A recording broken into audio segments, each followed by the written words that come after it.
అదేవిధంగా మరో 2 గ్యారంటీల అమలుకు నేడు శ్రీకారం. 200 యూనిట్ల ఉచిత కరెంటు, 500 రూపాయలకే గ్యాస్ సిలిండర్ చేవెళ్ల సభలో ప్రారంభించున్న సీఎం అంటూ కూడా మనం చూస్తున్నాం.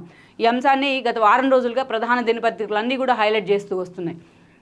ఏదైతే ఈరోజు చూసినట్లయితే 200 యూనిట్ల ఉచిత కరెంటుని ఇవ్వబోతూ ఉన్నారు గృహజ్యోతి కింద. 500 రూపాయలకే గ్యాస్ సిలిండర్ మహాలక్ష్మి పథకం కింద.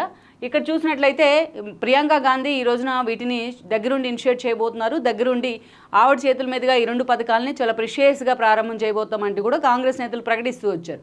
కానీ అనుకోని కారణాలతో ఈరోజు ప్రియాంక గాంధీ రావాల్సి ఉంది చేవెళ్ల సభకు. అనుకోని కారణాలతో ఆ షెడ్యూల్ వాయిదా పడడం జరిగింది. ఆమె రావట్లేదు. అందుకే అటు మంత్రులతో పాటు రేవంత్ రెడ్డి ఈ సభలో కీలకంగా పాల్గొనబోతున్నారు. ఈ సభ వేదికగా ఈ పథకాలను కూడా ఆయన అట్టహాసంగా కూడా ప్రారంభించబోతూ ఉన్నారు. ఈ అంశానికి సంబంధించిన వార్తను చూస్తున్నాం. 200 యూనిట్ల కరెంటు ఎవరైతే ఉన్నారో వాడుకునే ఆ లోపు వచ్చే గృహ వినియోగదారులు వాళ్ళంతా కూడా తమ పర్సనల్ డేటా అంటే ఆధార్ను కూడా లింక్ చేయాల్సి ఉంటుంది. ఇప్పటికే ప్రతి ఇష్యూలో కూడా పూర్తి స్థాయిలో వైట్ రేషన్ కార్డు ఇష్యూని కూడా దానికి లెంగబెట్టిన పరిస్థితి అయితే ఉంది. అయితే ఇక్కడ మాత్రం పూర్తిగా గైడ్ లైన్స్ అయితే కొంత విద్యుత్ శాఖ మొన్నే రిలీజ్ చేయడం జరిగింది. ఎలా ఉండాలి ఏంటి అనే అంశానికి సంబంధించి ఒక ప్రాతిపదికన. సో 200 యూనిట్ల లోపు ఉచిత కరెంటు వాడుకునే వాళ్ళందరికీ ఏదైతే వాడుకునే వాళ్ళందరికీ కూడా ఉచిత పథకాన్ని అయితే ఇంప్లిమెంట్ చేయబోతూ ఉన్నారు. అదేవిధంగా 500 రూపాయలకే గ్యాస్ సిలిండర్ అంటూ కూడా ఈ పథకం కింద మనం చూస్తే దాదాపు 40 లక్షల మందికి పైగా లబ్ధిదారులు ఉన్నారు అంటూ కూడా ఇప్పటికే ప్రభుత్వం లెక్కలను అయితే తీసింది అధికారికంగా. ఇక్కడ చూసినట్లయితే 500 రూపాయలకే గ్యాస్ సిలిండర్కి సంబంధించి కొన్ని బైలాస్ కూడా రూపొందించడం జరిగింది. ప్రభుత్వం మనం చూసినట్లయితే కేంద్ర ప్రభుత్వం ఉజ్వల పథకం కింద 340 రూపీస్ ఇస్తూ ఉంది గ్యాస్ సిలిండర్ మీద అర్హత ఉన్న మహిళలకు. అదే సమయంలో ఈరోజు రాష్ట్ర ప్రభుత్వం నుంచి 500 ఎగ్జామ్షన్ ఉంటుంది. కానీ సిలిండర్ ఇంటికి తీసుకొచ్చినప్పుడు మాత్రం ఇక్కడ కొంచెం క్లారిటీ ఉంది. కొంతమందిలో ఒక అనుమానం అయితే ఉంది. ఈ క్లారిటీ ఇచ్చే ప్రయత్నం చేద్దాం.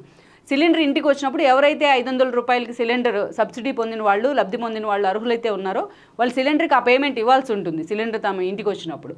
ఆ తర్వాత ఎలాగైతే కేంద్ర ప్రభుత్వం సబ్సిడీని వాళ్ళ అకౌంట్లో జమ చేస్తుందో తర్వాత రాష్ట్ర ప్రభుత్వం కూడా సబ్సిడీని వాళ్ళ అకౌంట్లో జమ చేసే అవకాశం ఉంటుంది. ఇక్కడ చూసినట్లయితే ఫర్ ఎగ్జాంపుల్ 970 రూపాయలు సిలిండర్కి వసూలు చేస్తూ ఉన్నారు. ఇప్పుడు 970 రూపాయల్లో కేంద్ర ప్రభుత్వం ఉజ్వల పథకం కింద లబ్ధి పొందిన వాళ్ళు చాలామంది ఉన్నారు.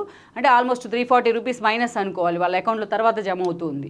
అదేవిధంగా ఇప్పుడు రాష్ట్ర ప్రభుత్వం నుంచి చూసినట్లయితే అలాంటి వాళ్ళకి ఎక్కువ లబ్ధి చేకూరే అవకాశం ఉంటుంది. 500 కూడా వాళ్ళు ఎగ్జామ్షన్ ఇచ్చే అవకాశం ఉంటుంది. కాబట్టి రాష్ట్ర ప్రభుత్వం కేవలం ఒక 130 రూపాయలు బేర్ చేస్తేనే మహిళలకి చాలా సీరియస్గా లబ్ధి పొందినట్టే వాళ్ళు ఈ పథకం కింద, గ్యాస్ సిలిండర్ పథకం కింద. సో ఇది నిజంగానే కాంగ్రెస్ మాత్రం చాలా సీరియస్గా జనంలోకి తీసుకెళ్తోంది. లోక్సభ ఎన్నికల రూపంలో కావచ్చు, క్షేత్రస్థాయిలో ఒక సర్వే చేయించుకున్న తర్వాత మాత్రం ఇక్కడ అర్హులందరినీ కూడా ముందుగానే ప్రకటించి మరీ ఎంతమంది లబ్ధిదారులు ఉన్నారు అనే అంశాన్ని హైలైట్ చేసే ప్రయత్నం అయితే జరుగుతోంది. ఈ కార్యక్రమాన్ని నేను అట్టహాసంగా ప్రారంభం చేయబోతోంది కాంగ్రెస్ చేవెళ్ల సభ వేదికగా.